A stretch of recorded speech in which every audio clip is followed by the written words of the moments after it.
Content awareness. Bushfires, impact of COVID-19 on mental health, loss and loneliness, references to racism, George Floyd and protests. Northern Stage and Actors Touring Company present Dear Tomorrow, Hope from Home. I'm Melissa, a white woman with mid-length blonde hair. I'm wearing a white t-shirt and I'm sat on a brown wooden chair. I have a white background and at the beginning of the video, I pick up a letter. This letter was written by Satinder Chohan and sent to Melissa Johns for you. Dear friend, how could we have ever foreseen that we would end up here? That the world could be this precarious or change so irrevocably, breaking with all that had come before, leaving us only to imagine what other unimaginable happenings might come next. In our arrogance, we thought it was only something that could happen in a faraway land, till it enveloped us too. On that strange March day, before first lockdown, I walked up the hill. The same hill I had picnicked, partied, dog walked, strolled, ran and reflected on a life and world steeped in normal. I scrambled to the top to see the metallic skyline curved and sharp, still bending and piercing the sky, but starting to wobble like loose teeth. No idea that the misty cloud of grey hanging above us was a shroud hanging over the world that we once knew. Knowing it might be my last walk there for a while, I walked some more. Around the top, boots sinking into the green grass, wet mud, before stumbling on a glisk in the green. Not the glisk of a gleam of sunlight in the cloudy grey sky, but the glisk of a random garland of purple flowers in the shape of a heart. Like untold others, I know you're coping the best you can through these interminably strange days and seismic shifts. When 2020 dawned, bushfire smoke filled eerie Sydney skies, smoking up atomic sunrises and apocalyptic sunsets as if the sun itself was being sucked out of the sky. Like a contagion spread by human hands, the fires escalated from Australia to California to the Amazon. Earth's sacred lungs on fire. Soon our lungs were on fire too. Disrespected, exasperated, nature forced the break and healing we failed to give her, forcing us to do what we couldn't do ourselves. From a world beating too hard and too fast, a microorganism, invisible to the naked eye, laid us humbly low, forcing us inside and, ironically, back to nature, to retreat, rest, reflect, reset, reorient, reconnect, reveal, recover, to take care of our bodies and ourselves and each other. Did you? Could you? If you dare to step even further inside your teetering core, maybe all this might slowly make more sense, help you see more clearly. There, the old world is fading. There, a new one is taking shape. So let the air in. Let the light in, glisk. Between one world and the next. See, breathe, surrender. For now, our fragile world continues to implode, shattering our daily routines, rituals and rhythms. Too many have lost loved ones. Too many have lost jobs and too many have felt like they're losing their minds. We've all lost a way of life, catapulted into upheaval and uncertainty in a ticking mental time bomb. The sunniest spring bloomed unawares last year, offering sanctuary from the falling shards of our once normal lives. No cars, no planes, no building construction, just birdsong. Flapping wings, rustling trees, wailing ambulances. Fall in, ground into the earth, reach for nature when loss, grief, absence, disconnect, isolation, or separation overwhelm. Flying swans overhead bless the path. In a tropical blue sea sky, so bright, unscarred by vapor trails, smog, pollution, wild goats, deer, even monkeys reclaimed our empty streets. Wakes of red kites circling, geese honking, birds chirping loud in lyrical voice. Nature sung deeper into the stillness, showing us a way through. However you might be coping, allow yourself to feel what you feel,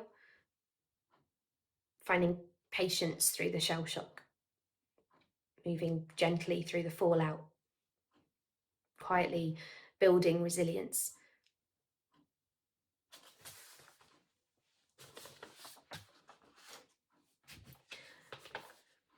I wrote away those early lockdown days in my shielding parents' makeshift meditation office garden.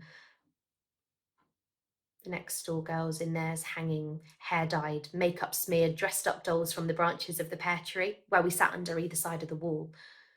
The Pear Tree Book Club born, filling the air with stories and song before they danced like little elves, barefoot blowing bubbles, each in our bubbles, fluffy white poplar parachutes falling like pixie dust, briefly daring to cross the socially distanced wall, waving lilies in their hands, twirling, dancing. Small joys. Small joys. Hold on to small joys. But even as we masked, COVID unmasked us. Talking with our eyes, did you see the inequities more starkly? While most of us retreated, those on the front line risked their lives to keep us alive. We saw who really runs the world, didn't we? Nurses, doctors, farmers, teachers, factory workers, delivery workers, transport workers, supermarket workers, cleaners, not the billionaires profiting from the pandemic, profiting from our struggles and our sufferings, nor our tragically incompetent leaders delaying repeated lockdowns, toying with herd immunity, gambling with people and science, more concerned with money than lives in their profiteering democracy, letting the old, the poor, the weak, vulnerable, the economically dispensable die in their thousands, millions worldwide. As the rich get obscenely richer, the poor head to food banks. The elderly are given DNR orders and Blacks and Asians suffer disproportionately.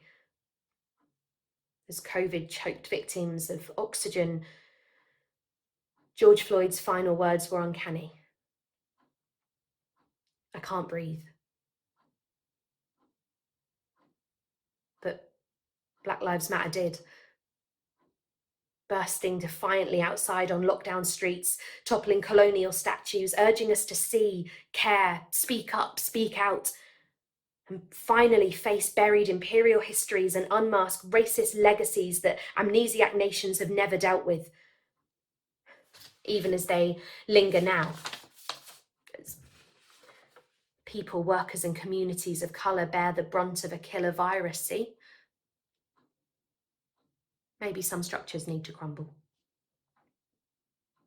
Yet, as the COVID challenge isn't enough, we're now living in a Brexit Britain trying to relive the glory days of a lost empire, from a promised Brexit Treasure Island to COVID Plague Island.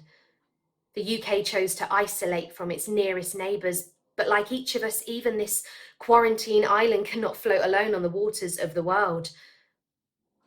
So in these innovating, socially distanced lockdown days, whether individual, collective or nation, above all, I ask you to notice how we're bound by connective tissue to others, to the world around us. And if we believe in such things to something much bigger, more powerful than us,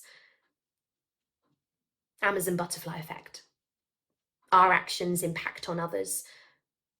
the actions of others impact on us.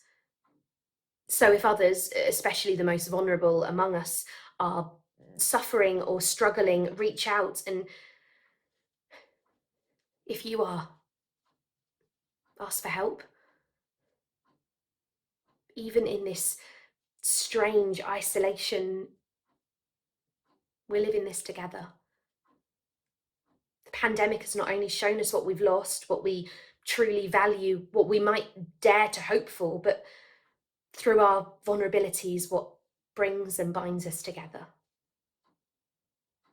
In the meantime, if the loss, loneliness, or uncertainty cuts too deep, or our COVID Brexit world beats too erratically, and you need to shield from the falling debris of its still shaking foundations, crumbling, corrupt systems and structures built on privilege, profit, and exclusion that in truth need to change and offer fairness to all.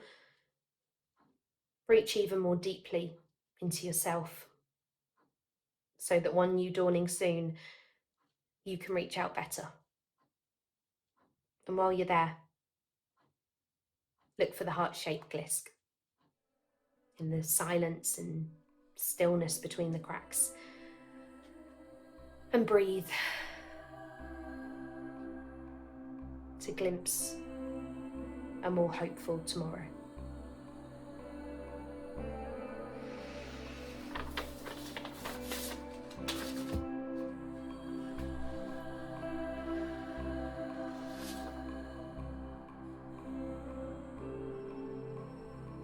Dear Tomorrow, Hope from Home. Written by Satinder Chohan, performed by Melissa Johns, music composed by Baldina Ordenio Onassis, conceived and developed by Matthew Zia and Natalie Ibu, commissioned by Northern Stage and Actors Touring Company. A Northern Stage and Actors Touring Company production.